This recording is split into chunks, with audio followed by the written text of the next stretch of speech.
नमस्कार विद्यार्थी मित्रांनो, मी सतीश काळे आणि एक्झाम स्टडी या यूट्यूब चॅनलवरती तुमचे सगळ्यांचे स्वागत. आणि त्याच टाईपमध्ये तुम्ही पुढच्या अपडेटसाठी एक्झाम स्टडी 1 या टेलिग्राम चॅनलवरती जॉईन करू शकता. आणि आजचा जो व्हिडिओ आहे आपल्यासाठीचा, काहींचं कन्फ्युजन आहे मुलांचं की सर आम्ही सेक्शन बी घ्यायचा का सेक्शन सी घ्यायचा. दोन्ही सेक्शन बी किंवा सेक्शन सी आपल्याला ऑप्शनल आहे, चॉईस आहे आपल्यासाठीची. आणि त्यामध्ये दोन्ही सेक्शनमध्ये 3 सब्जेक्ट्स आहेत मुख्यतः. सेक्शन बी मध्ये जर बघितलं, मेकॅनिकल इंजिनिअरिंगसाठी जो करिक्युलम असतो युनिव्हर्सिटीचा, त्यामधले subjects hydraulic machines, hydraulic machinery आपण त्याला म्हणतो. नंतर RAC refrigeration and air conditioning. नंतर आहे इंडस्ट्रियल इंजिनिअरिंग. प्रत्येकी सब्जेक्टचे 10 क्वेश्चन्स, म्हणजे 20 मार्क्स 20 मार्क्स आणि 20 मार्क्स अशा 60 मार्क्ससाठी हा सेक्शन बी असतो. त्याच टाईपमध्ये त्याला ऑप्शनल हा सेक्शन सी आहे. ऑटोमोबाईल इंजिनिअरिंगच्या करिक्युलममध्ये हा मुख्यतः असतो, बट काहींना ऑप्शनल म्हणून सुद्धा असतो मेकॅनिकल इंजिनिअरिंगसाठीचा. त्यामध्ये ऑटोमोबाईल सिस्टम असेल, व्हेकल मेंटेनन्स आणि ट्रान्सपोर्ट मॅनेजमेंट या टाईपमध्ये. तर आपण या व्हिडिओ लेक्चरमध्ये कुठला सेक्शन सिलेक्ट करायचा आहे थोडक्यामध्ये एक माझा पॉईंट ऑफ व्ह्यू सांगणार आहे मी. त्यामध्ये नंतर आपण हायड्रॉलिक मशीन्स या सब्जेक्टला आपण सुरुवात करत आहोत. आणि कुठल्याही सब्जेक्टला आपण सुरुवात करण्याच्या अगोदर आपण त्याची डिटेल ॲनालिसिस करतो आपण प्रिव्हियस इयर पेपर्सची. ती ॲनालिसिस या व्हिडिओ लेक्चरमध्ये सांगणार आहे.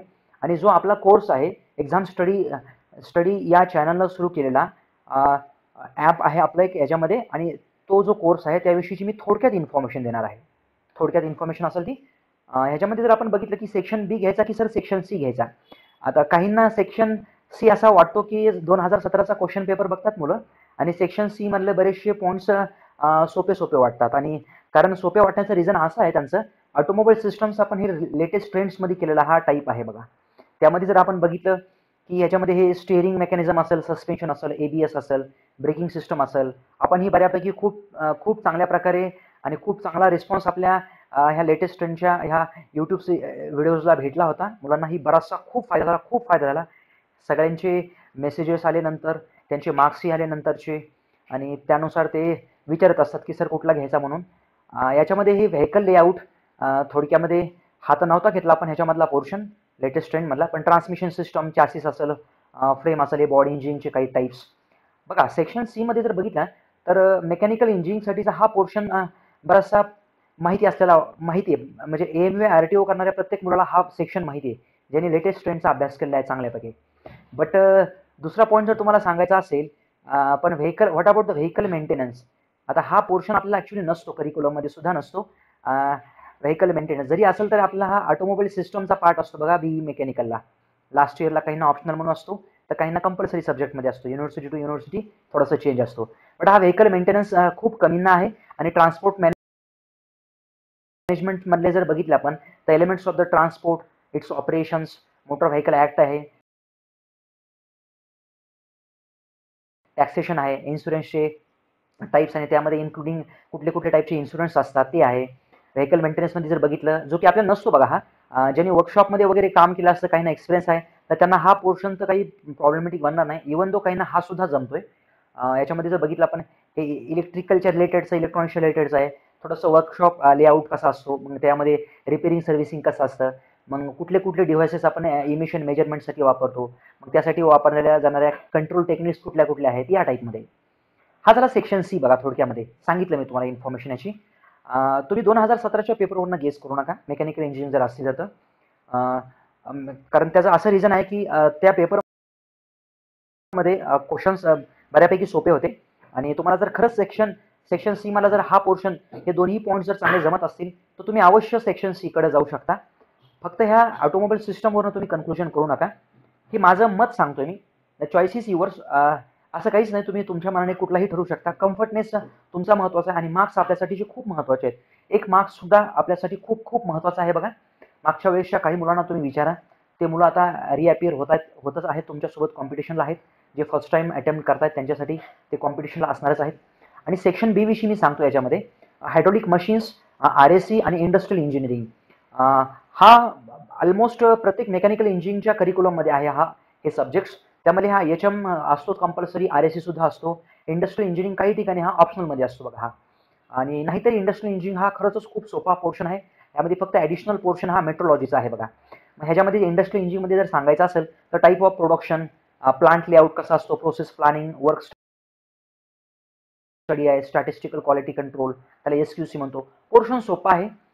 काही बुक्स मी सांगणार आहे, काही बुक्स मी तुम्हाला OP खन्ना वगैरे हे तुम्हाला माहितीच आहेत आणि सोपा पोर्शन आहे हा सांगायचं तर. एवढा काही विशेष हे नाही आहे, कारण तुमचा टच नसल्यामुळे तुम्हाला काय वाटतं की ह्याचे क्वेश्चन्स बघितल्यामुळे तुम्हाला वाटतं की सर क्वेश्चन्स आठवत नाही आहेत, बघितल्यासारखं वाटत नाही आहे. कारण त्यावेळेसचा अप्रोच करण्याचा, त्यावेळेस आपला स्टडी करण्याचा अप्रोच वेगळा होता. आपल्याला पासिंग पाहिजे असते, नाहीतर इंडस्ट्रियल इंजिनिअरिंगमध्ये तुम्हाला माहिती आहे की वन नाईट शो असतो काही काही जणांसाठी हा, आणि काही काही जणांसाठी हा माहिती आहे थेरॉटिकल सब्जेक्ट आहे म्हणल्यानंतर बस पानं भरण्याचं प्रोसेस पण असतं याच्यामध्ये. हा, या टाईपमध्ये इंडस्ट्रियल इंजिनिअरिंग पण सोपा सब्जेक्ट आहे. याच्यामध्ये दुसरं जर सांगायचं असेल तर हायड्रॉलिक मशीन्स, त्यामध्ये एकदम पर्टिक्युलर सिलेक्टेड क्वेश्चन्स आहेत. बघा इम्पॅक्ट ऑफ जेट, तुम्ही कुठलंही फ्लूइड मेकॅनिक्सचं जरी बुक बघितलं, मी तर सांगेल तुम्ही ह्या पोर्शनसाठी तुम्ही R.K. राजपूत एक सॉफ्ट कॉपी सुद्धा अवेलेबल आहे, इव्हन तो मी सुद्धा अपलोड केलेला आहे टेलिग्राम चॅनलवरती. जस्ट त्याला जरी रीड केलं तरी तुमचा हा सगळा पोर्शन कव्हर होणार आहे. इम्पॅक्ट ऑफ जेट आहे त्याच्यामध्ये. हायड्रॉलिक टर्बाईन्समध्ये जर आपण बघितलं तर 3 टाईपचे ते टर्बाईन्स असतात. याविषयी मी पुढे बोलणारच आहे.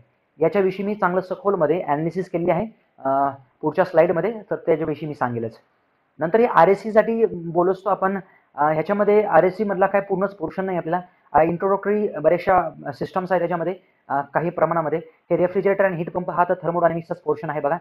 मग प्युअरली RSCचा पोर्शन हा VCC व्हेपर कॉम्प्रेशन सायकल आहे, व्हेपर ॲब्सॉर्प्शन रेफ्रिजरेशन सिस्टम आहे. सोपा पोर्शन आहे हा. आणि रेफ्रिजरंट सायक्रोमेट्रिक चार्ट्स असतील, एअर कंडिशनिंग आणि इट्स ॲप्लिकेशन्स असतील, काहीच प्रॉब्लेम नाही बघा. ह्याच्यामध्ये तुमचा टच नसल्यामुळं बऱ्याचशा मेकॅनिकल इंजिनिअरिंगला वाटतं की सर आम्हाला सेक्शन Cच बरा वाटतोय. बट तुम्हाला जर 2017चा पेपर जर बघितला तर तुम्हाला सेक्शन Cच घ्यावा असं वाटेल, कारण त्यामध्ये ऑटोमोबाईल सिस्टमचे आणि त्याच्या रिलेटेडचे क्वेश्चन चांगले आहेत, जास्तीचे आहेत, त्यामुळे तसं वाटत असेल. फक्त मी सांगतोय काय की सेक्शन Bच घ्यावा असं माझं काहीच म्हणणं नाही आहे, सेक्शन Cच घ्यावा असंही माझं म्हणणं नाही. फक्त सांगतोय की तुमचा इथं टच कमी असल्यामुळं तुम्हाला हे नवीन पोर्शन वाटेल, बट असं काहीच नाही आहे. आणि सेक्शन Cमध्ये जर तुम्हाला खरंच व्हेकल मेंटेनन्स आणि ट्रान्सपोर्ट मॅनेजमेंट जर माहिती असेल किंवा ह्याची जर नोट्सची जर अवेलेबिलिटी असेल तर तुम्ही अवश्य करा ह्याला. आणि सेक्शन C जर म्हणलं तर किरपाल सिंग तुम्हाला व्हॉल्यूम 1 आणि व्हॉल्यूम 2 दोन्ही प्रिफर करावं लागणार आहे. आता सांगायचं असेल तर थोडक्यामध्ये मी माझे साईड सांगतो की आपण एक्झाम स्टडीचं ॲप जे आहे अँड्रॉइडवरती अवेलेबल आहे, ॲपल स्टोअरमध्ये सुद्धा अवेलेबल आहे. याच्यामध्ये मी हा कोर्स खूपच कमी कॉस्टमध्ये मुलांसाठी अवेलेबल करून दिलेला आहे. त्यामध्ये मी हा सेक्शन B तर पूर्ण शिकवणारच आहे आणि सेक्शन C मधला सुद्धा अर्धाचा पोर्शन जवळपास हाही शिकवणार आहे, कारण याच्यासाठी थोडासा वेळ जाईल.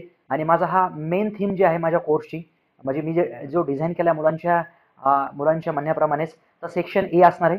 सेक्शन A म्हणजे आपल्यासाठी असतो बघा साधारणतः माहितीच आपल्याला 240 मार्क्ससाठीचा हा सेक्शन A आहे. आणि माझं टार्गेट आहे की या 240 पैकी इथं कमीत कमी 200 मार्क्स, त्याप्रमाणे मी एक ना एक टॉपिक त्यामध्ये कव्हर करतोय, सब पॉईंट सुद्धा कव्हर करतोय. आणि हे एवढं सुद्धा ॲश्युरन्स देतोय की तुम्ही जर पूर्ण जरी व्हिडिओ कोर्स जरी फॉलो केला तर कुठल्याच पुस्तकाची तुम्हाला 100% गरज नाही पडणार.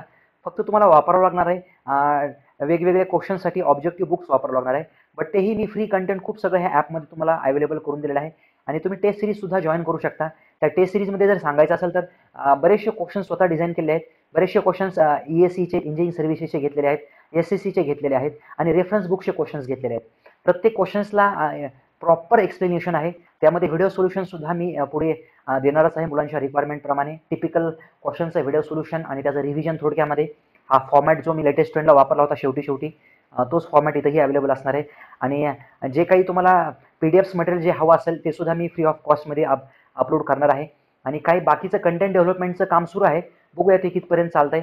मुलांची काही रिक्वायरमेंट आहे की सर आम्हाला आणखी PDFs चांगल्या प्रतीच्या अवेलेबल करून द्या, तर त्याची काहीतरी नॉमिनल फीस ठेवून ते सुद्धा अपलोड करेलच मी, कारण त्याला बरीचशी मेहनत आणि खूप सगळा वेळ जातो ॲक्च्युली. मदत करण्यासाठी 2-3 वेगळ्या फॅकल्टी आहेत, त्यामुळं त्यांचेही चार्जेस असतीलच त्याच्यामध्ये.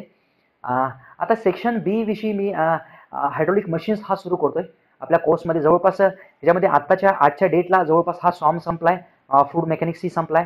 त्यामध्ये हा थेरी ऑफ मशीन्स उद्यापासून म्हणजे आजपासून सुरू होतोय. आणि हा फ्लूइड मेकॅनिक्सचा हा एक्सटेन्शन म्हणजे हायड्रॉलिक मशीन्स हाही आजच सुरू होतोय. तर मुलांच्या रिक्वायरमेंटप्रमाणे हे 2 सब्जेक्ट मी सुरू करतोय. 20 मार्क्सचा हा 20 क्वेश्चन्स 40 मार्क्सचा हा आहे आणि हा 20 म्हणजे जवळपास हा 60 मार्क्सचा पोर्शन आहे आणि हार्डली 3 ते 4 दिवसामध्ये संपेल. आणि या टाईपमध्ये हा आपला 40 दिवसाचा पूर्ण प्लान होता. या टाईपमध्ये हा मे बी त्याच्या अगोदरही संपेल. आणि ह्या ॲपवरतीही जे व्हिडिओ लेक्चर्स असतील ते बऱ्याचशा वेळेकरता अवेलेबल असतील. इव्हन तो एक्झाम्स झाल्यानंतर सुद्धा आपण अवेलेबल करणार आहोत, जेणेकरून तुम्हाला हा दुसऱ्या एक्झाम्सलाही फायदा व्हावा. हे ॲप तुमच्याकडे असेल तर तुम्ही नक्कीच त्यामधनं ॲक्सेस मी अलाउ करणार आहे. त्याच्यामध्ये मला काही एक्स्ट्रा म्हणजे चार्ज काही मेंटेन करण्याची गरज नाही आहे, देण्याचीही गरज नाही आहे. तर थोडा एक्स्ट्रा पण आपण ह्याच्यामध्ये ठेवूया, जेणेकरून पुढच्या काही सेंट्रल गव्हर्नमेंटच्या एक्झाम्स असतील, जसं की NLC आली होती आता, आणि काहींचं एकाचं म्हणा सर झेडपीमध्ये सुद्धा, आता माहीत नाही मला, पण हे झेडपीचं पण कालच्या फोलप्रमाणे एका स्टुडंट थ्रू मला अशी इन्फॉर्मेशन भेटली होती. आता सेक्शन बी मध्ये